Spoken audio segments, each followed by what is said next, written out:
Thank you very much. I'm Kit Allwinter. I'm the Active Travel Policy Officer here at the West Yorkshire Combined Authority, and it's really great to be able to get to talk to you today around why modal shift is really, really important.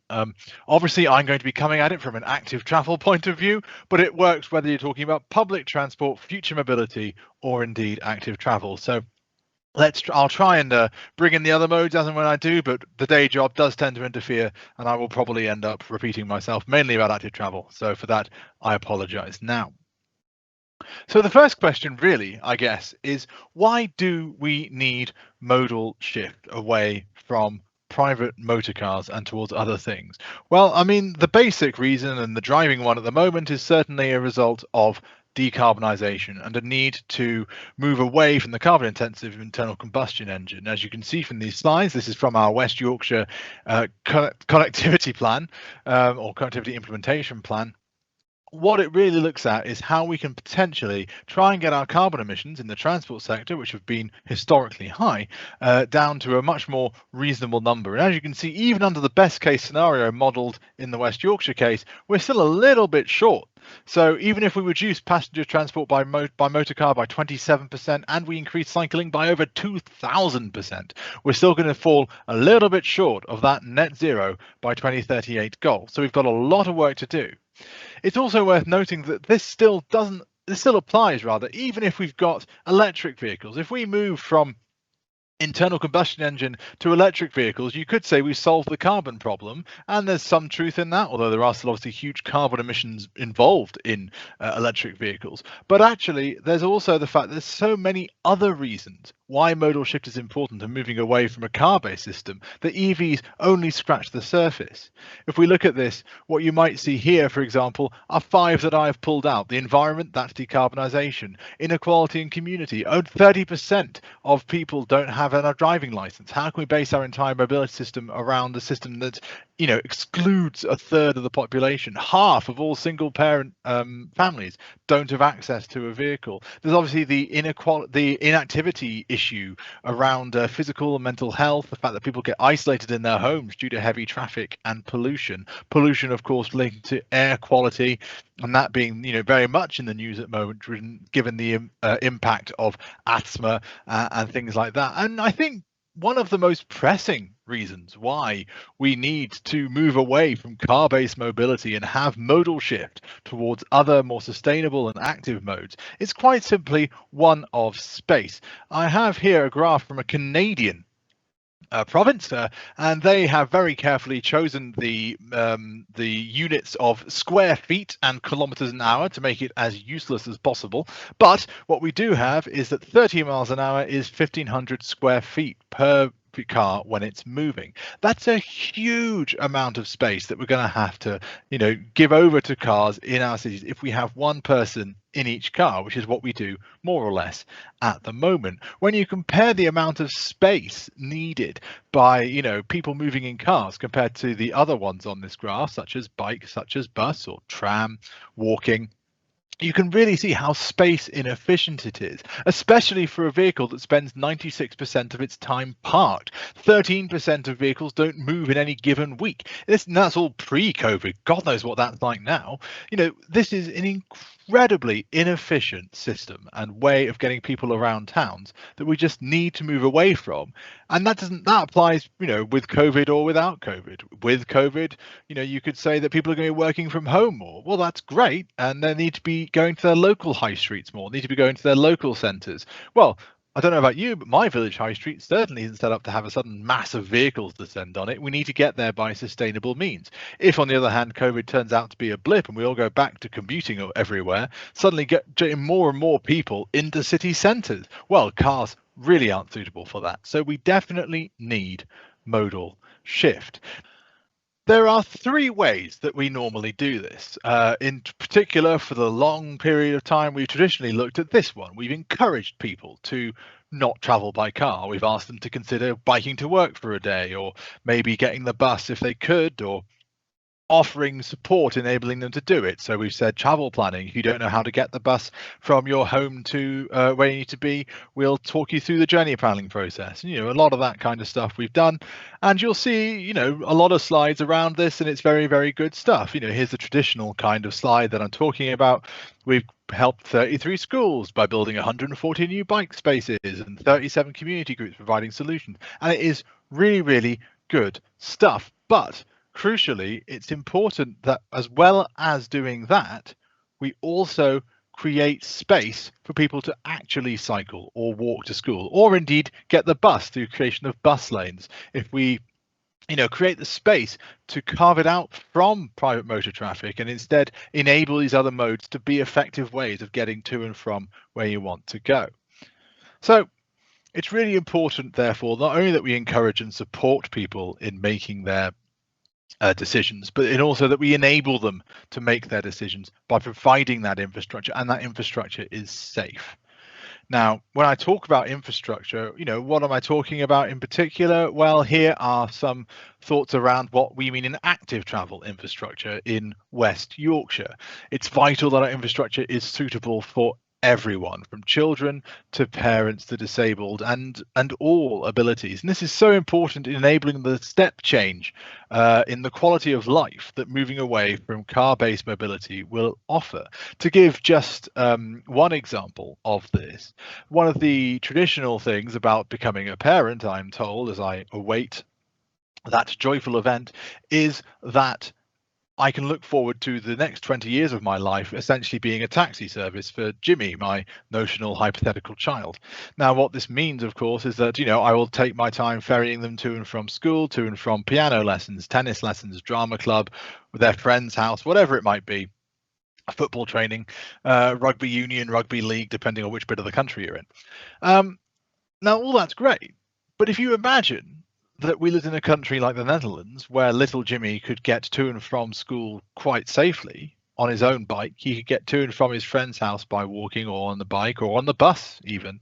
He could go to tennis lessons, drama club, all the things I just mentioned, his rugby league classes, safely and independently. Suddenly I'm not required to be the taxi of mum and dad. I'm not required to subsume my entire life into my child's chauffeuring, and instead I can still be a member of the community that can do a lot more. I can have my own hobbies. I can go to my own drama club that isn't related to his. I can go swimming. I could go to the pub. I could do so much more and be part of the community that I am part of, and have a much more engaged life. That actually it would be a real interesting step change from at the moment, where I'm signing up to be 20 years as a taxi driver. So it's really important that children can use it. It's really important at the other end of the spectrum that the elderly can use it, so that they don't have to be, bussed on the on-demand buses everywhere. Good as DRT is, it's not necessarily a solution for everything.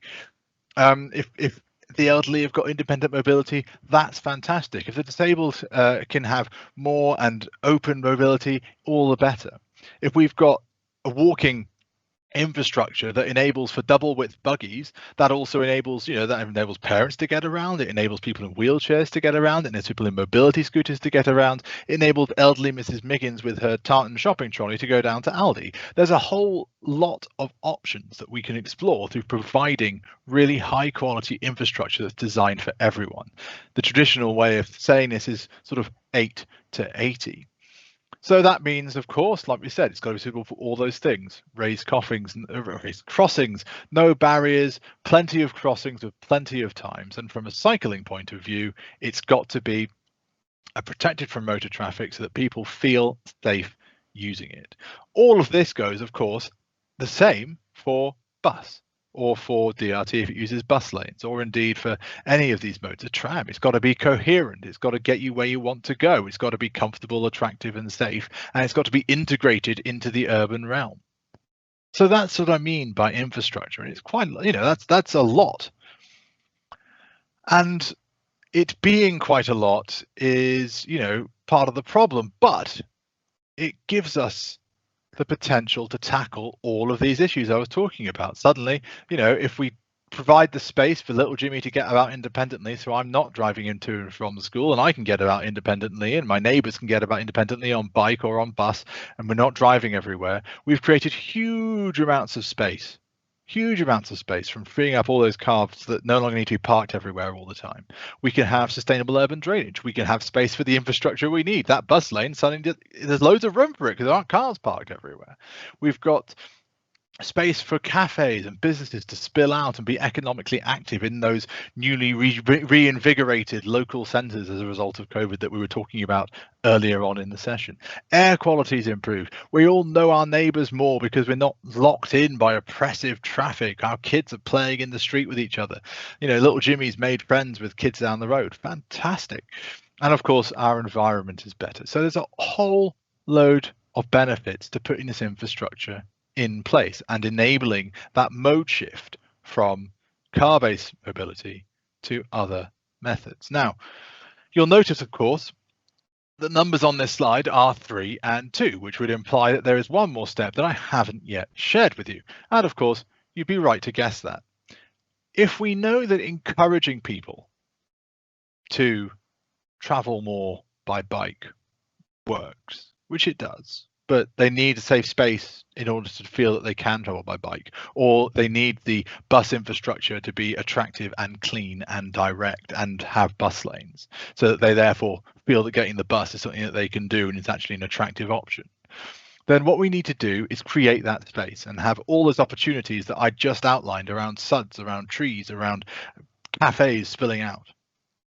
Then in order to get that, what we really, really need is to engage with the residents and businesses to sort of win over hearts and minds, for that awful phrase, and make people understand what the current modal shift and what the current modal hierarchy has done by prioritizing the cars over everything else, and how that therefore means that they can't do all the things that necessarily they want to do, all the things that we want to do. We can't give up space for bus lanes and bike lanes if we insist on keeping on driving everywhere, which is what would happen if we stick with an EV future.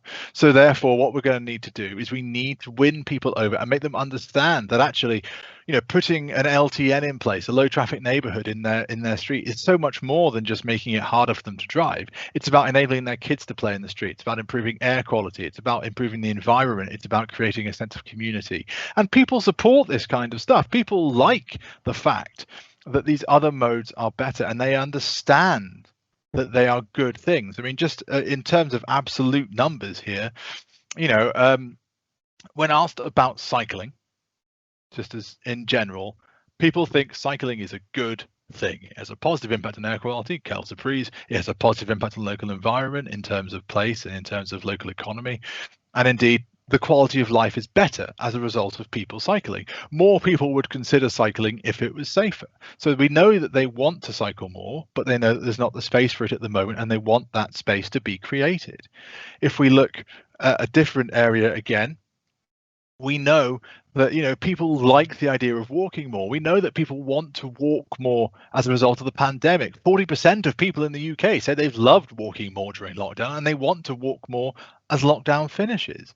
And indeed, the low traffic neighborhoods I talked to earlier on are very, very popular as well. Generally speaking, a vocal minority oppose them, as vocal minority oppose all things, but people generally like them, and young people do, particularly if you look at that middle one there from September 2020. What we can see is that people actively support reallocating road space, and they understand the benefits of doing it. What we need to do is make sure we spread that knowledge, we help inform the public, and we bring them with us on this journey of enabling mode shift, so that people understand the whole range of benefits: physical space, air quality, the community benefits, the environmental benefits, and the activity benefits of getting people out and about, to walk to the bus stop, to cycle to the shop. So that what that would mean is that they come with us as we engage and enable them, and therefore encourage them to do it. They understand the benefits of what's happening. So modal shift requires all 3 of these things.